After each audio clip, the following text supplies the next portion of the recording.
कैसे देखू माई जी के माता रानी के तो कैसे देखे के बा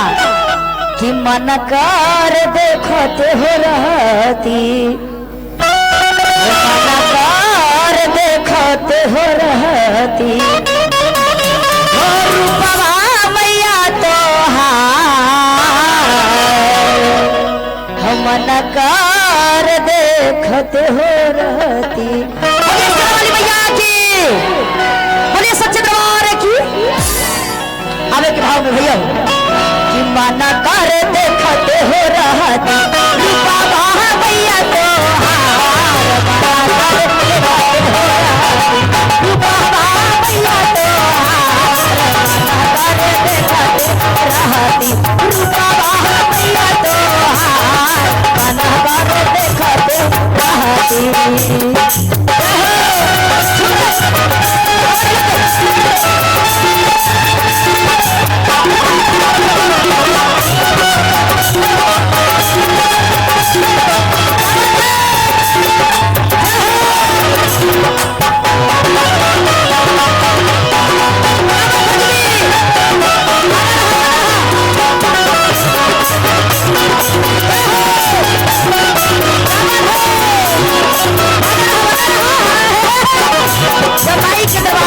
और देखिए भैया मीठा मीठा में मुन्ना भैया जी और बड़का भैया थोड़ा सा मीठा मीठा में हमारे सीता दीदी जी ने खुशी होकर माता के दरबार में इतना आशीर्वाद दे रहे हैं इतना दे रहे हैं कि मैया इतना खुश करिएगा पूरा परिवार के और सभी परिवार के और बाबा भोलेनाथ से दया मांगते हो कि भर भंडा रहे हैं और जय जयकार रहे। आइए भैया भाव में जब मैया पे लाला की चुनरिया जब मैया पे लाला की चुनरिया लाला की चुनरिया हो लाला की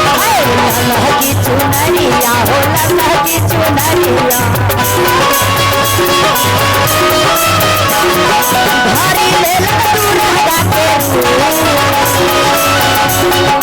भारी ले तू रहगा के हमारे में खाते हो हमारे में खाते हो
क्रिश्चियन मोहन के आजा आगे आके घूम के कमर हिला के कैसे दीदी दीदी दीदी सीता दीदी इतना सरवाइव हो मतलब ऐसे एकदम सामने होके सीता दीदी भैया से डराई था का हाय हाय हाय हाय कैसे कैसे देखा ऐसे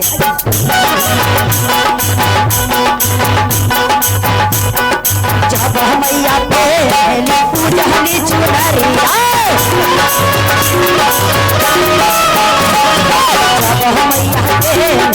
पूजनी चुनरिया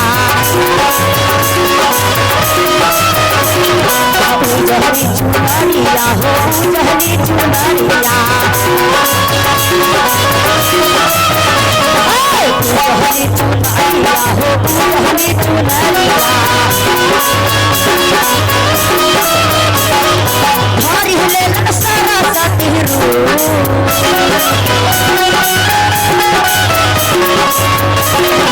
भारी ले सारा सतिरू माना करे देखा तो हो रहा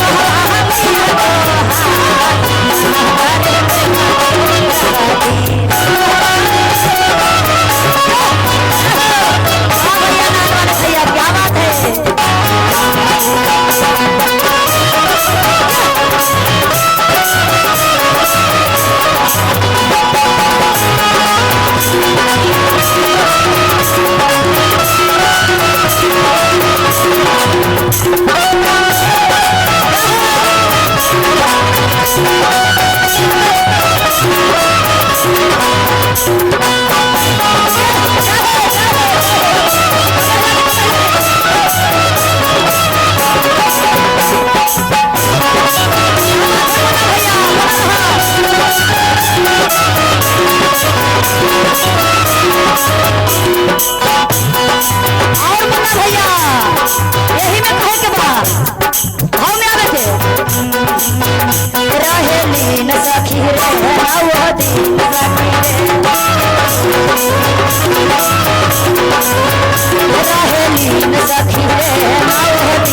विनती करेला सखी हमके बैठा के